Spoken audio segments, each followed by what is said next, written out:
이 악순환의 고리를 언젠가 한 번은 끊어줘야 된다면 지금 끊는 게 맞다. 손절은 빠를수록 좋다. 이렇게 생각도 하는 것 같습니다. 가끔 HBM하고 하이브리드 본딩을 엮어가지고 콘텐츠를 만들면 악플이 그렇게 많이 달리더라고요. 이거는 순수하게 제 생각이니까 좀 노여워하지 마시길.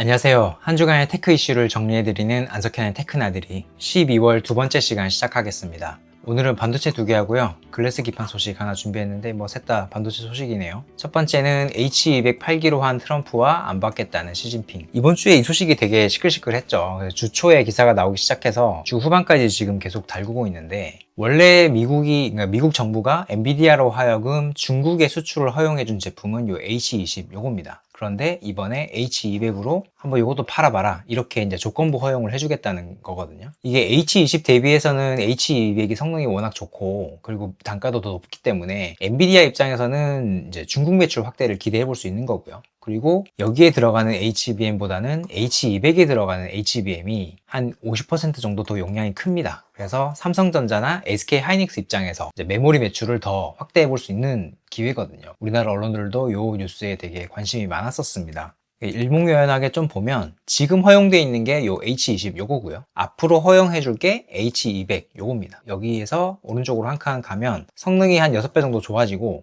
단가도 당연히 높아지겠죠. 그리고 여기 이제 HBM도 보면 기존의 96기가에서 141기가로 한 50% 정도 더 들어갑니다. 엔비디아 뿐만이 아니라 국내 반도체 회사들도 이 소식에 굉장히 관심이 컸다. 그러면 그동안에 꽁꽁 묶어놨던 H200 수출을 미국에서 왜 갑자기 허용을 해줬을까? 이 부분을 좀 생각해 봐야 되는데, 일단은 엔비디아의 어떤 로비가 먹혔다고 봐야 되는 거고요. 붉은색으로 표시된 부분이 엔비디아의 중국 매출 동향이고요. 그리고 하늘색으로 표시된 부분이 엔비디아의 미국 매출입니다. 그리고 나머지 국가에 대한 게 여기 회색으로 표시가 돼 있죠. 나머지 국가와 이제 미국 매출은 이제 굉장히 큰 폭으로 성장을 하고 있는데, 오직 중국 매출만 이렇게 좀 정체 상태인 거죠. 그러니까 어떻게 보면 AI의 큰 두 축이라고 할 수가 있는데, 그러니까 미국하고 중국이 큰 두 축이라고 할 수가 있는데, 미국에서는 이렇게 날아다님에도 불구하고 중국에서는 거의 못 팔고 있기 때문에 엔비디아 입장에서는 좀 속이 쓰리겠죠. 그래서 이거를 트럼프 대통령 만날 때마다 계속 얘기를 했던 것 같아요. 음으로 양으로 계속 하고, 그리고 로비도 많이 하고 했었던 것 같은데, 그게 일단은 풀린 거고, 그리고 미국 행정부 입장에서는 이런 측면을 좀 생각을 했던 것 같아요. 그러니까 그동안에 지난 수년 동안 중국의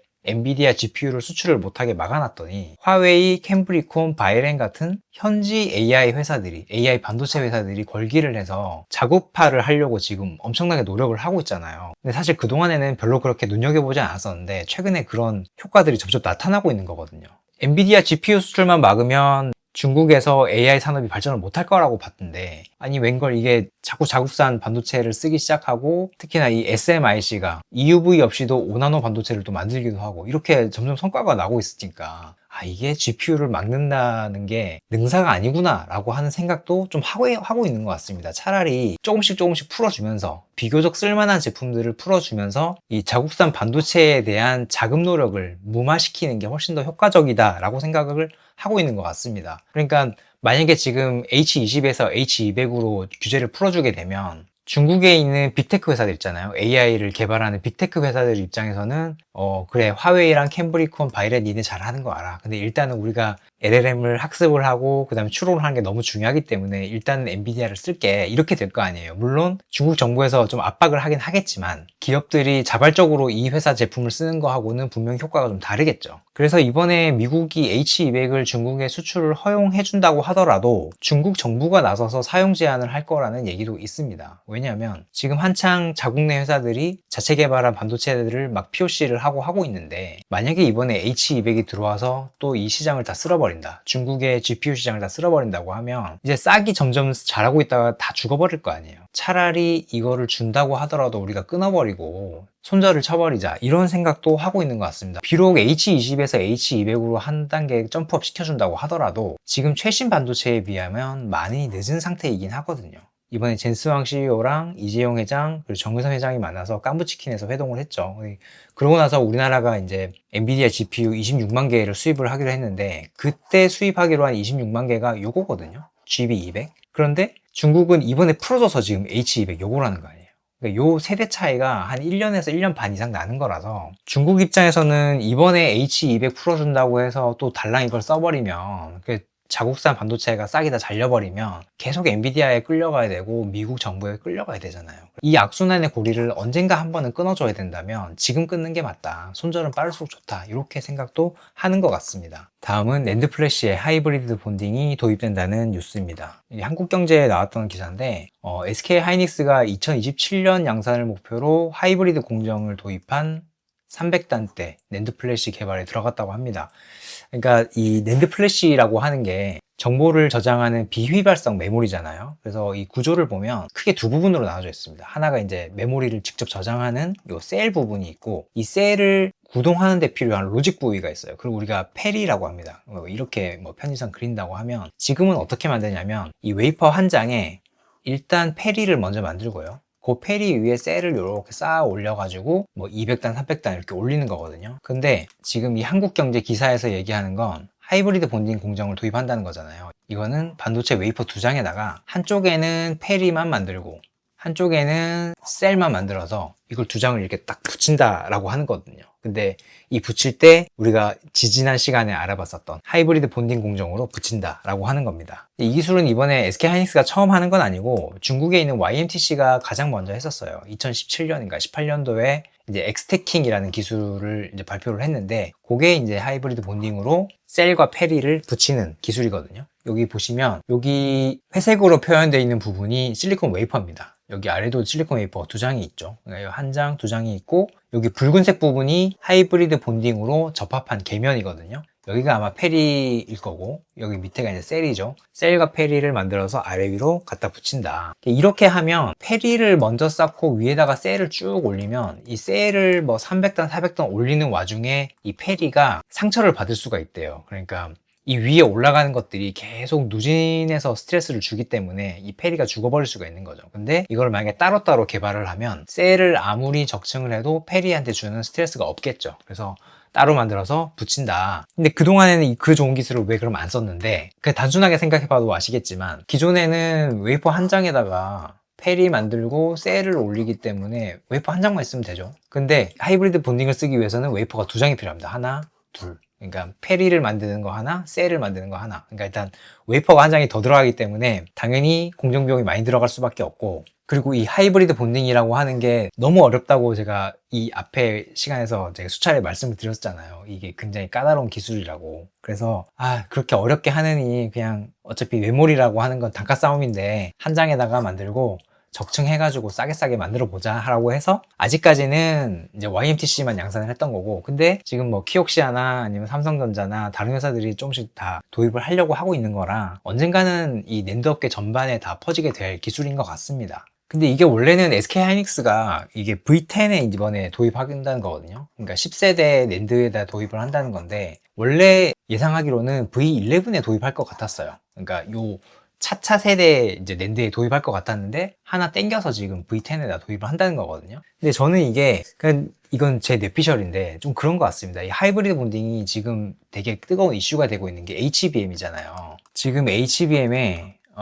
전량 TC 본딩을 이용해서 16단, 20단 이렇게 올리고 있잖아요. 근데 이게 언젠가는 하이브리드 본딩이 들어올 거다라고 하는 게 컨센서스죠. 근데 여기서 만약에 써야 한다면 좀 미리 낸드 플래시에서 이 하이브리드 본딩을 한번 좀 경험을 해보자, 이런 생각이 좀 있지 않았을까 싶은 생각이 들거든요. 왜냐하면 삼성전자는 이미 CIS 공정에서 이 하이브리드 본딩을 도입을 해봤습니다. 좀 미드랜드 쪽 말고요. 그러니까 하이엔드 CIS들 보면 이렇게 3단 적층으로 만드는 것들이 있거든요. 원래 대부분의 이제 CIS들은 2단 적층이죠. 2단 적층 말고 되게 고급 버전들은 이렇게 3단 적층 하는데, 요 3단 적층 할 때 요 중간중간에 요 계면을 하이브리드 본딩으로 붙입니다. 그래서 삼성전자는 이제 소니와 더불어서 이 CIS 공정에 하이브리드 본딩을 도입한 유이한 회사거든요. 그래서 이미 많이 해봤다, 삼성은. 나중에 HBM에 하이브리드 본딩이 도입됐을 때 뭔가 좀 경험치가 쌓여 있을 수도 있죠. 그래서 SK 하이닉스도 나중에 우리도 이거를 해야 될 거면 낸드에 미리 좀 해보는 게 어떨까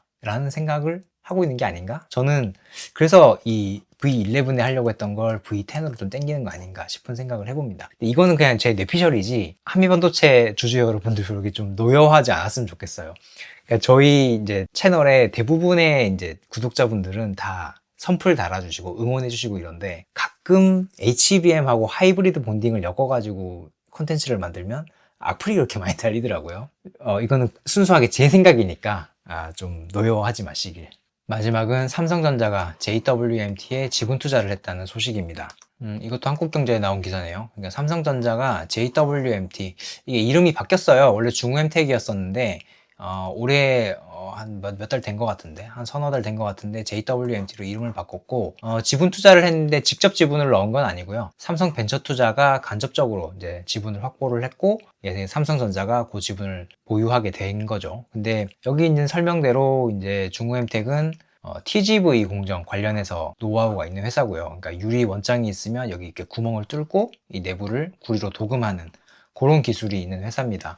좀 사소하긴 하지만 사실관계가 조금 다른 것도 있긴 한데 여기에 이제 삼성전자 출신인 박성수 대표가 2002년도에 설립했다라고 돼 있지만 사실 이 박성수 대표님은 전문 경영인인 것으로 제가 알고 있고 윤무영 대표가 2002년도에 설립을 했고 박 대표님을 이제 영입을 한 거죠. 이 부분은 좀 이제 바로잡을 필요가 있을 것 같습니다. 그러면 삼성전자는 왜 JWMT 지분을 획득을 했나? 이거는 이제 최근에 삼성전기가 스미토모하고 합작사를 설립하기로 했던 그 뉴스에서도 확인하실 수 있겠지만 TGV 기술 관련해서 조달 확보 차원으로 이해할 수 있을 것 같습니다. 그러니까 JWMT가 잘하는 부분이 이 유리원장을 가지고 와서 이 레이저 가공부터 시작해서 여기 구리도금까지 요 안에서의 경쟁력을 가지고 있는 거거든요. 근데 이거는 글래스를 다루는 영역이라서 사실 삼성전자, 삼성전기, 다른 패키지 기판 회사들이 가지고 있지 못한 기술이에요. 그래서 이 부분을 좀 잘하는 회사한테 좀 맡기고 싶으니 아마 그쪽 생태계에 좀 투자도 해놔야 되겠다 생각을 한 거겠죠. 삼성전자는 물론 글래스 코어 기판은 아니고 글래스 인터포저 쪽으로 이제 시장을 보고 투자를 한 거라고 생각이 되는데 그래서 이제 JWMT에 지분을 확보를 한 것 같다. 그동안에 제가 이 그림을 많이 보여드렸었는데 사실 JWMT 같은 비즈니스 모델을 가지고 있는 회사가 굉장히 많이 늘어나고 있는 추세입니다. 그런데 뭐랄까 고객 기반이 구색이 좋달까요? 그러니까 삼성 쪽하고도 거래를 하고 LG 쪽하고도 거래가 지금 되고 있는 걸로 제가 알고 있고 그리고 대만에 또 고객사가 있는 걸로 알고 있어요. 일본도 있고 그래서 물론 다른 회사들도 다 있긴 할 거예요. 근데 제가 이제 파악하기로는 비교적 다른 업체들 대비해서 고객 구색이 좀 좋은 편이다. 요 그림 이제 보여드린 김에 좀 한 가지 업데이트한 내용을 보면 여기 스미토모가 하나 늘어났고 UTI가 하나 늘어났죠. 원래는 요 위에까지만 있었는데 지난달에 이제 뉴스 보셔서 아시겠지만 스미토모가 삼성전기하고 이제 TGV 관련 합작사를 설립하기로 했죠. 그게 이제 동화인캠에 관련 라인이 이제 들어설 거고 그리고 제가 최근에 이제 확인한 내용인데 UTI라고 UTG 회사 있잖아요. 근데 그 회사가 LG 이노텍에서도 지분 투자를 좀 받았습니다. 그래서 아마 LG 쪽하고 UTI하고 특히 LG 이노텍이죠. LG 이노텍하고 UTI하고 앞으로 TGV 관련해서 많은 협력을 하게 될 것 같습니다. 그리고 관련해서 제가 콘텐츠를 키포스트에다가 업로드를 했는데 유료 콘텐츠라서 제가 이 자리에서 다 말씀드리기는 어렵고 제가 링크는 더보기란에 담아둘 테니까 한번 들어가셔가지고 여기 중간 제목하고 앞에 요약 부분이 있거든요. 여기 밑에 보면 요약 부분이 있는데 그 부분만 읽어보셔도 어느 정도 좀 내용의 감을 잡으실 수 있어요. 한번 들어가셔서 보시는 것도 괜찮을 것 같습니다.